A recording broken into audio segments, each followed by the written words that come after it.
يضلل فلا هادي له ونشهد أن لا إله إلا الله وحده لا شريك له ونشهد أن سيدنا ومولانا محمدا عبده ورسوله صلى الله تعالى عليه وعلى آله وصحبه وبارك وسلم۔ اس اجلاس کے صدر محترم، معزز علماء کرام اور اراکین جمعیت،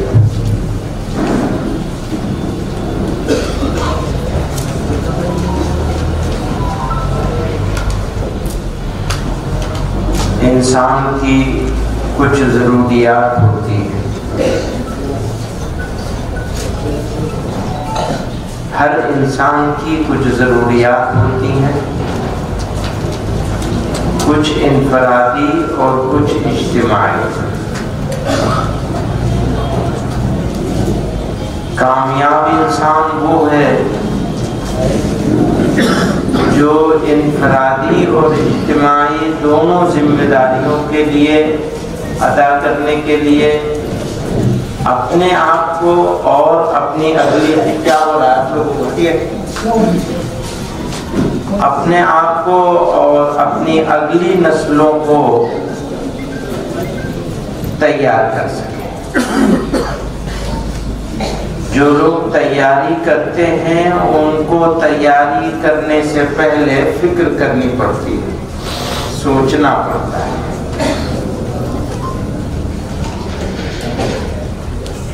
سوچنے سے پہلے ارادہ کرنا پڑتا ہے۔ ارادہ کر لیں، نیت کر لیں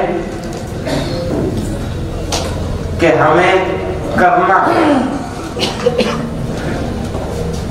انفرادی ذمہ داری کو بھی اور اجتماعی ذمہ داری کو بھی ادا کرنا ہے۔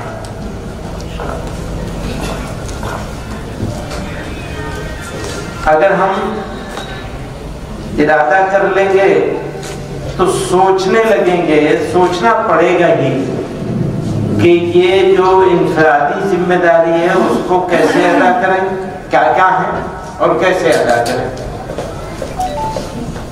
اور اجتماعی ذمہ داری ہے تو اس کو بھی سمجھنا پڑے گا، سوچنا پڑے گا کہ کیا کیا ہے اور کیسے ادا کریں گے۔ اگر سوچیں گے نہیں تو پرابلمز، ایشوز سمجھ میں نہیں آئیں گے۔ اور سوچنے کا عمل شروع ہوتا ہے نیت سے، اور جب نیت کر لیتا ہے انسان تو سوچتا ہے، اور جب سوچتا ہے تو ارادہ کرتا ہے، ارادہ جب بڑھ جاتا ہے تو وہ عزم میں تبدیل ہو جاتا ہے۔ اور جب آپ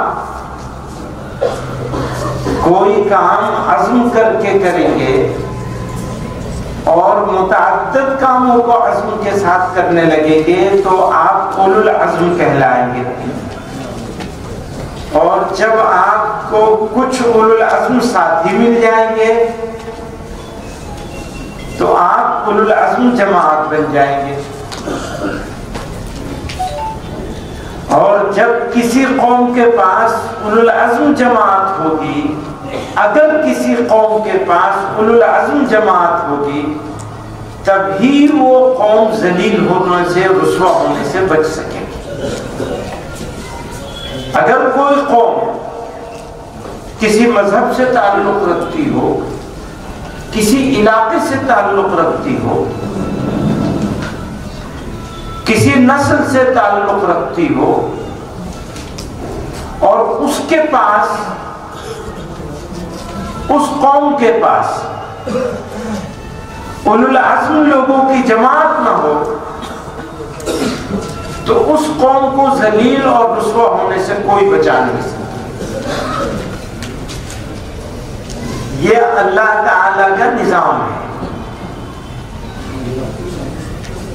اولو العزم ہونے کے لیے کچھ پہچان ہے،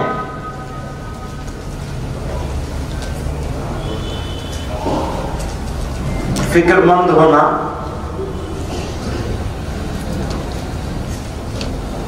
جہد مسلسل کرنے والا ہونا یعنی محنتی، مخلص ہونا، انگریزی میں اس کو کہتے ہیں سنسیئر ہونا۔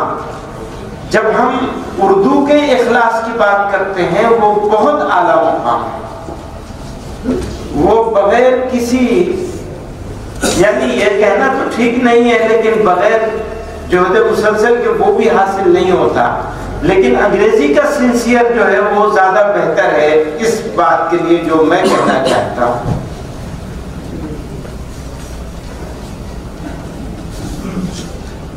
مخلص ہونا، سنسیئر ہونا، سنجیدہ ہونا۔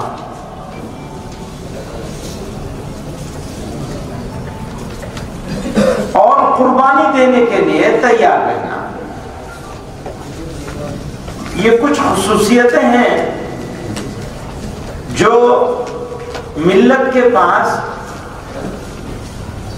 ملت کے پاس ایسے لوگ ہونے چاہیے، کچھ لوگ ایسے ہونے چاہیے جن کے اندر یہ خصوصیات ہیں۔ اگر کسی ملت کے پاس اس طرح کی خصوصیات والے کچھ افراد ہوں گے تو وہ ملت کے ان ضروریات کو، جن ضروریات کا تعلق اجتماعی زندگی سے ہے، پورا کرنے کی کوشش کرتے رہیں۔ ہم سب یہاں جمع ہیں اور اس ارادے اور عزم کے ساتھ جمع ہیں کہ ہم کامیاب ہوں یا ناکام ہوں، دنیا والوں کی کامیابی کام کے پورے ہونے پر ہوتی ہے۔ دھیان سے سنیے گا، دنیا والوں کی کامیابی کام کے مکمل ہونے پر ہوتی ہے۔ یہ اسکول بنا رہے ہیں، کالج بنا رہے ہیں، یہ جب تک پورا بن نہیں جائے گا، اس میں جب تک فیکلٹی اور اس کا پورا نظام قائم نہیں ہو جائے گا، اس میں بچیاں آ نہیں جائیں گی، کلاسز چلنے نہیں لگیں گی اور کلاسز کامیاب ہونے نہیں لگیں گی، تب تک یہ کام پورا نہیں ہوگا۔ لیکن ہمارا جو کام ہے، جس کی بات ہم کر رہے ہیں، اس کام کے لیے کام کا پورا ہونا شرط نہیں ہے، اس کام کے لیے کام کی کوشش کرنا شرط ہے۔ جس کام کی بات میں کر رہا ہوں اس کام کا کمپلیٹ ہونا ہماری ذمہ داری نہیں ہے، ہماری ذمہ داری کام کی کوشش کرنا ہے۔ کوشش کرنا، کرتے رہنا اور اللہ تعالی کے حوالے ہمارا کام کرنا۔ اب اللہ نے چاہے گے رنگ ڈال دیں گے۔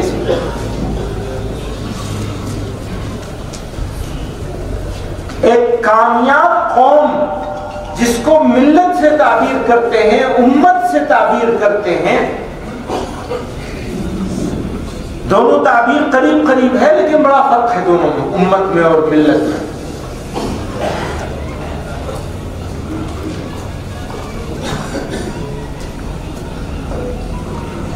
تو ایک کامیاب قوم کے لیے کن کن چیزوں کی ضرورت ہے اور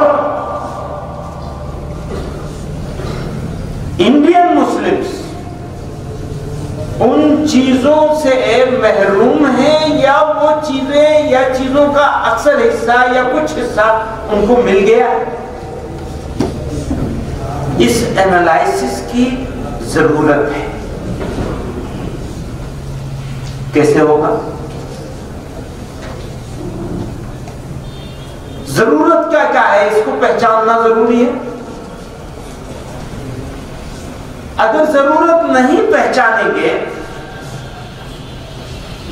گھر میرا ٹوٹ رہا ہے، پانی آتا ہے، مجھے پتا نہیں تو میں ٹھیک کرانے کی فکر نہیں کروں گا، ضرورت ہی نہیں، ٹھیک ہے میرا۔ تو پہلی ضرورت کیا ہے؟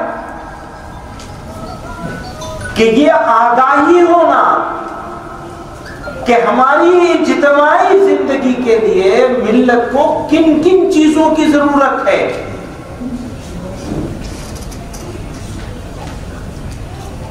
یہ آگاہی کیسے حاصل ہوگی؟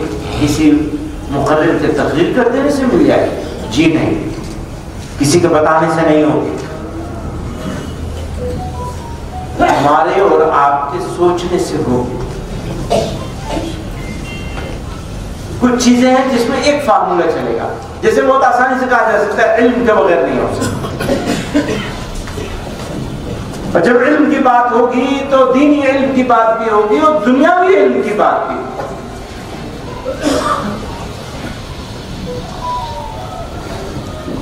دین کو صحیح طرح سمجھنے کے لیے دنیا کو سمجھنا ضروری، عصر حاضر کے تقاضوں کو سمجھنا ضروری. جو عالم عصر حاضر کے تقاضوں کو سمجھ نہیں سکتا وہ اپنے کردار کو ادا کرنے میں کہیں نہ کہیں چوکے گا، ضرور کمزوری رہ جائے گی.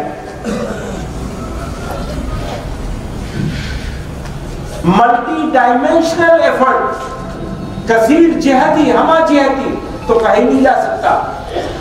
ایک آدمی سارے کام کر بھی نہیں سکتا، لیکن ایک انجمن سارے کام بھی اکثر کام کر سکتی ہے. کیوں بنائی جاتی ہے انجمن؟ ضلعی صدر، ضلعی جنرل سیکریٹری، 2 مرتبہ کے بعد تیسری مرتبہ وہ منتخب کیے ہی نہیں جا سکتے.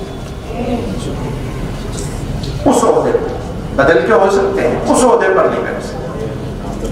اس سے کیا فائدہ ہوگا؟ کچھ ہوگا فائدہ؟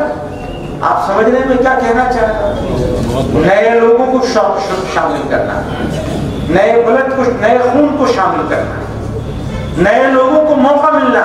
ہاں ہو سکتا ہے کسی وقت کوئی ایسا آدمی ہوگا جو آپ لوگوں کو لگے گا کہ ہاں اس کو صدر بنا کے غلطی کی ہے، تو ہٹانے کا اختیار تو آپ کے دستور میں موجود ہے. ہر مقام کی جمعیت کے عہدے داروں کو ہٹانے کا نظام جب موجود ہے تو کیا ڈر ہے؟ کسی کو بھی بنا لو. ڈرنا کس بات کا؟ ڈر تو کمزور لوگ ڈرا کرتے ہیں، طاقتور لوگ کیوں ڈریں گے؟ تو طاقت کہاں ہے؟ جماعت میں ہے. کہاں ہے طاقت؟ ڈرتا کون ہے؟ کمزور.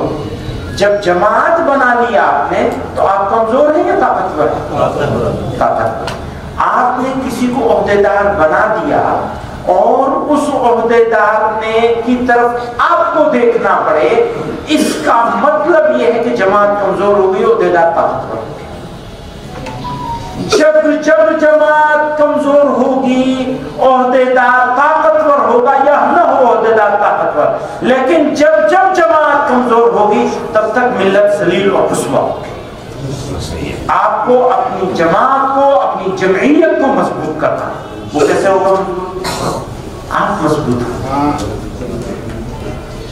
آپ منظم ہوں گے، آپ آرگنائزڈ ہوں گے، آپ میں فکر ہوگی، آپ میں قابلیت ہوگی، آپ میں محنت ہوگی، آپ میں جہد مسلسل ہوگی.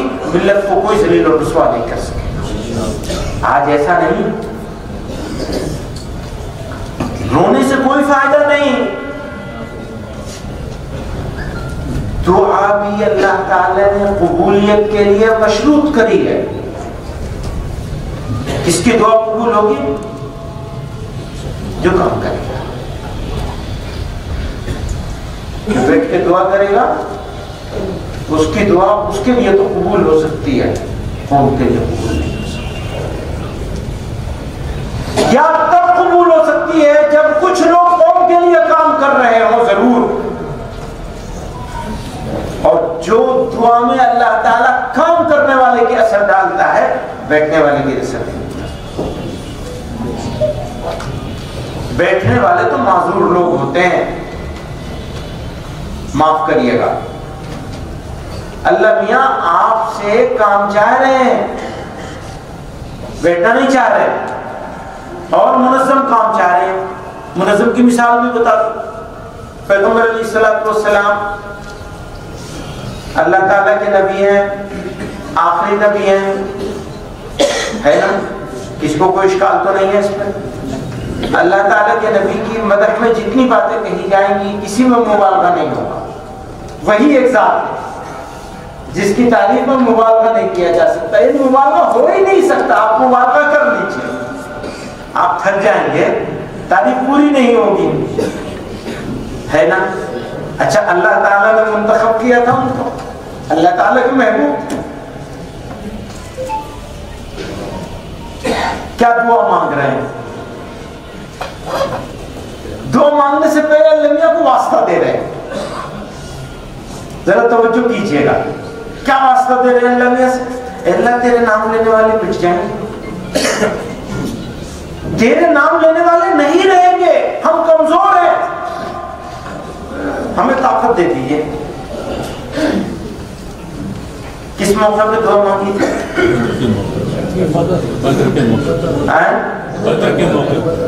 وہاں بھی مانگی تھی, اس سے پہلے بھی مانگی تھی.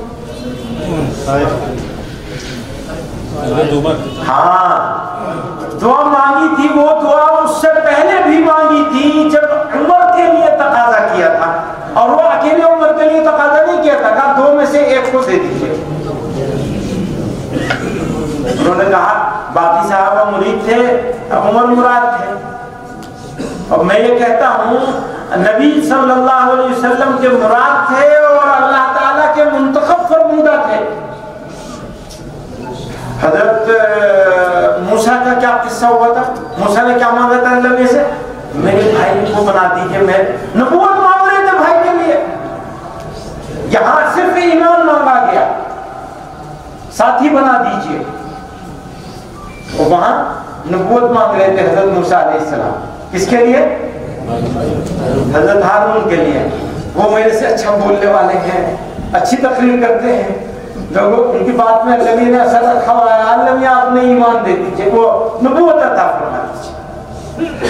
تعریف کر رہے ہیں, قرآن میں موجود ہے نا, ان کی تعریف کر رہے ہیں اور تعریف کر کے کہہ رہے ہیں انہیں نبوت عطا فرما دیجیے. نبی علیہ السلام نے حضرت عمر کو, عمر اور وہ دوسرا دو آدمیوں کے نام لیا, میں نام لینا بھی پسند نہیں کرتا, اللہ نے منتخب کر لیا حضرت عمر کو. حضرت عمر نے کام کو منظم کیا, ہر کام کو منظم کیا تھا. ابھی تک دنیا کی تاریخ میں ان سے بڑی زمین کسی کے پاس نہیں رہی. لوگ سکندر اعظم کو کہتے ہیں, اس کے پاس 20 لاکھ تھی, حضرت عمر کے پاس 22 لاکھ. وہ بادشاہ کا بیٹا تھا, اس کو سب سکھایا گیا تھا, فنون حرب وغیرہ سب کچھ. کس کو؟ سکندر کو. حضرت عمر تو خود فرماتے تھے میرا باپ, میرا دادا, میرے اجداد, میں خود, ہم سب چرواہے تھے, بکری چرانے والے تھے. اسلام نے محمد رسول اللہ صلی اللہ علیہ وسلم کے غلامی میں وہاں پہنچا دیا. تو کام کو منظم کرنے کی ضرورت ہے, تاریخ کا مطالعہ کرنے کی ضرورت ہے, سیرت پاک کے مطالعے کی ضرورت ہے. سب خاص طور سے میں اپنے نوجوان علماء سے کہتا ہوں, کام کو فارغ مت کیجیے, اپنے کام سے اپنے آپ کو فارغ مت کیجیے. آپ بڑا کام کر رہے ہیں, روزانہ 4 صفحے سونے سے پہلے پڑھنے کی عادت ڈال لیجیے. سیرت, اس کے بعد پھر خلفائے راشدین کی تاریخ, اس میں جو مشاجرات صحابہ ہوا اس کی مستند تاریخ پڑھنی. اس میں بہت کچھ مکس کر دیا گیا ہے, اس سے آدمی کنفیوز ہوتا ہے, سوچتا ہے تو ہم وہ بھی ایسی سوچتے تو ہم بھی ایسی سوچتے تو ہم کہاں غلط ہیں, وہ دھوکہ ہے. اور اس پچھلے 100 سال کے اس بر صغیر کی تاریخ جس کو ماڈرن انڈیا کہتے ہیں, اس کی تاریخ, وہ جو حضرت سید احمد شہید رحمت اللہ علیہ کی تحریک, شاہ ولی اللہ صاحب نور اللہ مرقدہ کا جو سوچنا تھا, جو اس علاقے کے بارے میں, اس علاقے کے مسلمانوں کے بارے میں, کام کرنے والوں کے بارے میں, دین کے بارے میں, جس طرح حضرت شاہ ولی اللہ صاحب سوچتے تھے, ان کا کیا خواب تھا. اور اگر ان کا کوئی خواب تھا وہ کیا تھا؟ اچھا, وہ اگر کچھ تھا تو پورا ہو گیا ہے.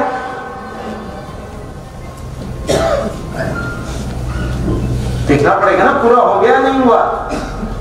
حضرت سید احمد شہید رحمۃ اللہ علیہ نے قربانی دی، ادھر حافظ امین شہید رحمۃ اللہ علیہ نے اور ان کے رفقاء کرام نے قربانیاں دی. حضرت گنگوئی، حضرت تانوتوی، حضرت حاجی امداد اللہ صاحب مہاجر مکی، یہ سب لوگ کیا سوچا کرتے تھے؟ پتہ نہیں چلے گا تو پتہ ہی نہیں چلے گا، روند کے گزر جائیں گے لوگ ہمارے پیسے. پتہ نہیں چلے گا تو پتہ بھی نہیں چلے گا. پھر آپ سمجھ رہے ہیں میری بات؟ وہ ہو رہا ہے، گزر رہے ہیں اس سے. اور ایک بات یاد رکھیے گا، قوموں کے ہارنے کے اسباب میں سب سے بڑا سبب ہوتا ہے امید کو چھوڑ دینا، مایوس ہو جانا. جتنا آج کی تاریخ میں عام مسلمان نوجوان بچے بچیوں میں ایک طرف ابتدا کی خبریں آپ دیکھ رہے ہیں، دوسری طرف میں کھلی آنکھوں سے جیسے دن ہونے کا یقین ہے، اس یقین کے ساتھ کہہ رہا ہوں کہ پچھلے 200 سال میں عام مسلمانوں میں اتنی بیداری نہیں ہوگی جتنی آج ہے. ایسی طلب کبھی نہیں رہی ہوگی جیسی آج ہے، اور کام کرنے والوں میں ایسی بے فکری بھی کبھی نہیں رہی ہوگی جیسی آج ہے. ایک دم ایکسٹریم پر کھڑے ہیں. جس سے کام لینا ہے وہ تیار ہے، جس کو کام لینا ہے وہ مطمئن ہے. اضطراب کہاں ہے؟ کام کرنے والے. بے فکری کہاں ہے؟ کام کرنے والوں. ہمارے اندر یہ ایک ریالٹی ہے، سچائی ہے. اس لیے کہہ رہا ہوں مایوس مت ہوئیے، ارادہ کر لیجئے، کھڑے ہو جائیے. کسی قابلیت کی ضرورت نہیں ہے، قبولیت کی ضرورت ہے. کسی صلاحیت کی ضرورت نہیں، ارادے عزم کر کے کھڑے ہو جانے کی ضرورت ہے. اگر آپ نہیں لڑیں، اگر آپ نہیں کھڑے ہوں گے، اگر آپ قربانی نہیں دیں گے، اگر آپ وقت نہیں لگائیں گے، تو یاد رکھیے گا جنازہ پڑھنے والے لوگ نہیں. یہ وقت ہے اور شاندار وقت ہے، شاندار اپورچونٹی ہے، بہترین موقع ہے. آپ کو اس طبقے میں لوگ ملیں گے جس طبقے کو آپ ناچنے گانے والا ناپسندیدہ سمجھتے ہیں، وہاں سے آدمی ملے گا. بس آپ کے کام کرنے کی ضرورت ہے، آپ کے ارادے کی ضرورت ہے، آپ کے کھڑے ہونے کی ضرورت ہے. اور ایک بات اور یاد رکھیے، جو کام کا آدمی ہوگا وہ آپ سے اختلاف کرتا ہوا ملے گا. ہرگز اختلاف کرنے والوں کو اپنا مخالف مت سمجھیے. اگر آپ اختلاف کرنے والے کو مخالف سمجھ لیں گے تو آپ ایک قیمتی ساتھی کو کھو دیں گے. اگر آپ سیرت پاک کا مطالعہ کریں گے تو حضرت عمر بن خطاب کے قصے کو دیکھیں گے، کتنی جگہ پیغمبر علیہ السلام کی سے اختلاف کرتے ہوئے نظر آتے ہیں، اور فیصلہ ہو جاتا ہے تو ان سے بڑا